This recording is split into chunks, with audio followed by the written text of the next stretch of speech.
আসসালামু আলাইকুম। বহু বছর ধরে দখলদার ইসরায়েলদের আগ্রাসন চলছে ফিলিস্তিনের জমিনে। ফিলিস্তিনের গাজা হয়েছে মৃত্যুর মিছিলে পরিপূর্ণ।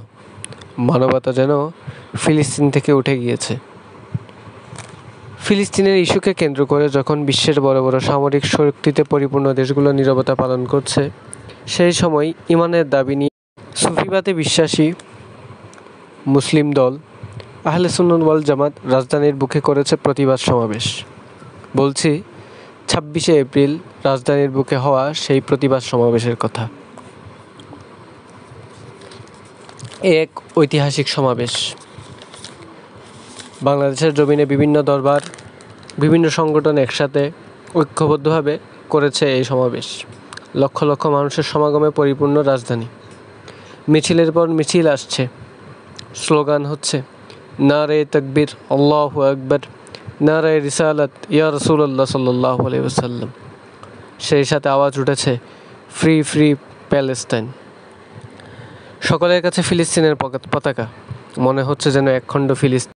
রাজধানীর বুকে সেদিনের সেই বজ্রকণ্ঠের ধ্বনিগুলো আল্লামা ইকবালের সেই কবিতার কথা মনে পড়িয়ে দেয়। মনে হয় বাঙালির জন্যই ভালো মানায় এই কবিতা। चीन और अरब हमारा, हिंदुस्तान हमारा, मुस्लिम है हम, वतन है सारा जहां हमारा, तौहीद की अमानत सीनों में है हमारे, आशा नहीं मिटाना नाम और निशा हमारा।